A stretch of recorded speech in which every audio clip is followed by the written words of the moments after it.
ఇక్కడ కొంచెం sudden increase ఉంది కాబట్టి మల్టిప్లికేషన్ ఛాన్స్ ఉందేమో చూద్దాం. ఇక్కడ ఇంటూ 2 చేస్తే కొంచెం యాడ్ అవుతుంది, ఇక్కడ ఇంటూ 2 చేస్తే కొంచెం సబ్ట్రాక్ట్ అవుతుంది, ఇక్కడేమో ఇంటూ 2 అవుతుంది, ఇక్కడేమో ఇంటూ 5 అయిపోతుంది, ఇక్కడేమో ఇంటూ 3 అవుతుంది. సో మల్టిప్లికేషన్ అంత కుదరట్లేదు. డిఫరెన్స్ తీసుకుని చూద్దాం. ఇక్కడేమో +1 అవుతుంది, ఇక్కడేమో +8 అవుతుంది, ఇక్కడేమో +27 అవుతుంది. 1 8 27 ఇవన్నీ పర్ఫెక్ట్ క్యూబ్స్. ఇది 1 క్యూబ్, ఇది 2 క్యూబ్, ఇది 3 క్యూబ్. ఇక్కడ డిఫరెన్స్ 65 వస్తుంది. అయితే 102 రాంగ్ నెంబర్ అయి ఉండాలి. ఇక్కడ చూద్దాం. 226 డబుల్ చేస్తే 452 వస్తుంది, ఒక 10 తక్కువ ఉంది, అంటే 216 వస్తుంది డిఫరెన్స్. ఇది 6 cube. So 1 cube, 2 cube, 3 cube. So ఇక్కడ 4 క్యూబ్, ఇక్కడేమో 5 క్యూబ్ వస్తే ఇక్కడ 6 క్యూబ్ సరిపోతుంది. So 4 cube 64, 5 cube 125. ఒకసారి చెక్ చేద్దాం. 37 వరకు ఓకే.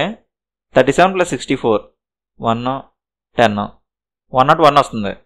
101 + 125 225 226 సరిపోయింది.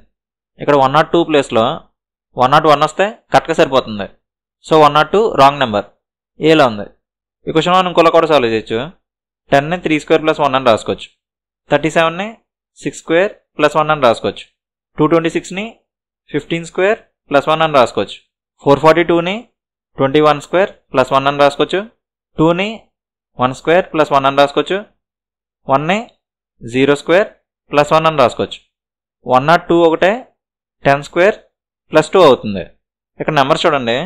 0 1 డిఫరెన్స్ 1, 1కి 3కి 2 డిఫరెన్స్, 3కి 6కి 3 డిఫరెన్స్, 6కి 10కి 4 డిఫరెన్స్, 10కి 15కి 5 డిఫరెన్స్, 15కి 21కి 6 డిఫరెన్స్. అంటే కాన్సిక్యూటివ్ నెంబర్స్ డిఫరెన్స్గా వస్తుంది. అన్ని స్క్వేర్స్ అయ్యి +1 అవుతున్నాయి. కానీ ఇక్కడ 102 ఒకటే +2 అవుతుంది.